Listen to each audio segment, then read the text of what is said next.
हरे कृष्णा। आज का हमारा वीडियो विषय है चातुर्मास की कथा। व्रत चाहे कोई भी हो, अगर हम उस व्रत की कथा का श्रवण भी अगर कर लेते हैं तो हमें उत्तम फल की प्राप्ति होती है। चातुर्मास का महत्व और संपूर्ण जानकारी मैंने अपनी पिछले 2 वीडियो में दे चुकी हूँ। अगर आपने अब तक मेरे चैनल को सब्सक्राइब नहीं किया है तो अब कर दीजिए। तो चलिए शुरू करते हैं चातुर्मास की कथा। प्राचीन समय में दैत्यों का राजा था जिसका नाम बलि था। राजा बलि बहुत ही पराक्रमी, साहसी और दानवीर राजा था। राजा बलि दैत्यराज विलोचन का पुत्र था और भक्त प्रहलाद का पोता था। राजा बलि ने अपने तपोबल और तपस्या से पूरे त्रिलोक पर अपना आधिपत्य कर लिया था। स्वर्ग भी अपने अधीन कर लिया था और स्वर्ग पर आधिपत्य होने पर अन्य असुरों की भांति उसमें भी अहंकार आ गया। तब देवताओं को स्वर्ग वापस दिलवाने के लिए और उनके अहंकार को तोड़ने के लिए भगवान विष्णु ने वामन अवतार ग्रहण किया था। वामन अवतार भगवान विष्णु का 5वां अवतार है और इस विषय में श्रीमद् भगवत पुराण में एक कथा है, उसे सुनिए कि वामन अवतार की कथा के अनुसार समुद्र मंथन के बाद देव और असुरों के युद्ध में इंद्र के नेतृत्व में देवों ने असुरों को हरा दिया। उस युद्ध में राजा बलि भी था और राजा बलि को हार का सामना करना पड़ा। तब उसने देवताओं से बदला लेने के लिए योजना बनाने लगा। उसने घोर तपस्या करके और ज़्यादा से ज़्यादा मायावी और शक्तिशाली बन गया और दैत्यों के गुरु शुक्राचार्य ने राजा बलि के लिए एक यज्ञ का आयोजन किया और जिससे यज्ञ की अग्नि से उन्हें दिव्य रथ, अस्त्र शस्त्र, अभेद बाण और वज्र, ये सारी चीज़ें प्राप्त हुई और इससे असुरों की शक्ति बहुत बढ़ गई। गुरु शुक्राचार्य जी ने संजीवनी विद्या भी प्राप्त कर ली थी। तब राजा बलि ने गुरु प्रेरणा से देवताओं से बदला लेने के लिए स्वर्ग पर आक्रमण कर दिया। तब पहले असुरों की पराजय हो रही थी, परंतु बाद में गुरु शुक्राचार्य जी ने अपनी संजीवनी विद्या से मृत असुरों को फिर से जीवित करना शुरू कर दिया।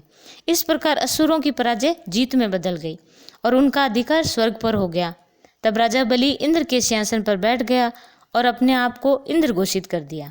तब गुरु शुक्राचार्य ने राजा बलि से कहा कि हमेशा के लिए अगर स्वर्ग पर आधिपत्य करना चाहते हो तो तुम्हें 100 अश्वमेध यज्ञ करने चाहिए।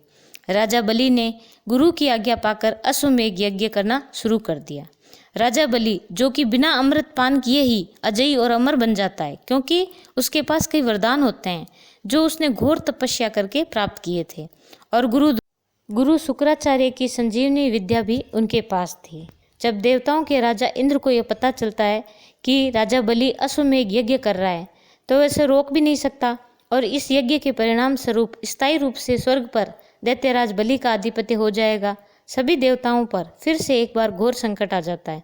तब अपने संकटों के निवारण हेतु वे भगवान श्री हरि की शरण में जाकर उनसे प्रार्थना करते हैं कि उनका ये संकट दूर हो जाए। तब भगवान श्री हरि विष्णु ने देवताओं को आश्वासन दिया और वामन रूप में माता अदिति के गर्भ से उत्पन्न होने का वचन दिया। तब भाद्र मास शुक्ल पक्ष की द्वादशी के दिन भगवान विष्णु माता अदिति के गर्भ से प्रकट होते हैं। वे ब्रह्मचारी ब्राह्मण वामन का रूप धारण करते हैं। उनके इस अलौकिक ब्रह्मचारी रूप को देखकर देवता, ऋषि, मुनि आनंदित हो उठते हैं। तब भगवान वामन ने अपने पिता महर्षि कश्यप से आज्ञा लेकर राजा बलि के पास जाने के लिए प्रस्थान किया। उस समय राजा बलि नर्मदा नदी के तट पर अंतिम अश्वमेध यज्ञ यानी 100वां यज्ञ कर रहा था। तब राजा बलि के यहाँ वामन अवतारी भगवान उनके पास भिक्षा मांगने के लिए गए। तब यज्ञशाला पहुँचे तो उनके तेज से सारा वातावरण प्रकाश में हो गया। राजा बलि ने ऐसे तेजवान ब्राह्मण को देखकर उनको उत्तम आसन पर बैठाकर उनसे भिक्षा मांगने का आग्रह किया, लेकिन भगवान वामन कुछ नहीं बोले, शांत बैठे रहे। तब राजा बलि उनके पीछे पड़ गए, क्योंकि राजा बलि दानवीर था और 100 अश्वमेध यज्ञ कर रहे थे। तो उन्होंने उनसे भिक्षा देने का वचन दिया और उनसे फिर आग्रह किया कि आप ब्राह्मण वामन हैं तो आपको भिक्षा मांगनी ही पड़ेगी। तब गुरु शुक्राचार्य ने राजा बलि को ऐसा करने से रोका।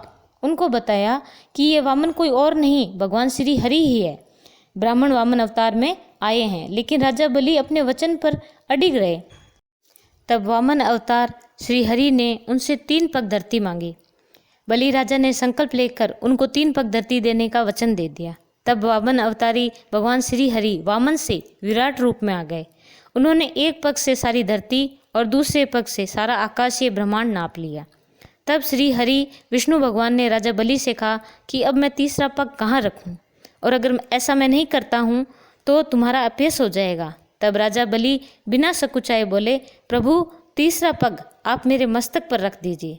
तब वामन भगवान ने तीसरा पग राजा बलि के सर पर रखकर उनको उनके कुल के साथ पाताल लोक पहुंचा दिया। राजा बलि को की इस दानवीरता और वचनबद्धता को देखकर श्री हरि बहुत प्रसन्न हो जाते हैं और उनसे वरदान मांगने को कहते हैं। तब राजा बलि उनको अपने साथ पाताल लोक चलकर रहने के लिए कहते हैं।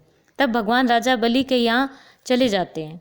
अब यहाँ बैंकुंठ लोक में माता लक्ष्मी और सभी देवी देवता चिंता में डूब जाते हैं। तब विष्णु भक्त नारद जी माता जी को एक युक्ति बताते हैं कि वे पाताल लोक रक्षा सूत्र लेकर राजा बलि के यहाँ अपरिचित रूप में जाए, उनको भाई बनाकर दान में प्रभु को मांग लाएं। तब माता लक्ष्मी ने ऐसा ही किया। जब वे पाताल लोक पहुंची और उन्होंने राजा बलि को रक्षा सूत्र बांधा, तब दानवीर राजा बलि ने वचन देते हुए उनसे कुछ मांगने को कहा। तब माता लक्ष्मी अपने सही स्वरूप में आकर उनसे अपने पति को उनके साथ बैकुंठ धाम जाने के लिए कहती है।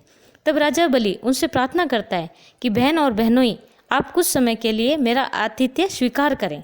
तब भगवान श्री हरि और माता लक्ष्मी वहाँ पर कुछ समय रहते हैं और देवउठनी एकादशी को अपने धाम बैकुंठ को लौट आते हैं। जब भगवान श्री हरि और माता लक्ष्मी वैकुंठ आ रहे होते हैं, उस समय राजा बलि अत्यंत दुखी हो जाता है। तब दयालु श्री हरि उनसे साल में एक बार 4 मास के लिए वहाँ पर आकर विश्राम करने का आशीर्वाद देते हैं और इन्हीं 4 महीनों में श्री हरि राजा बलि के यहाँ जाकर शयन करते हैं, जिसको ही चतुर्मास कहा जाता है। तो यह थी चातुर्मास की पावन कथा।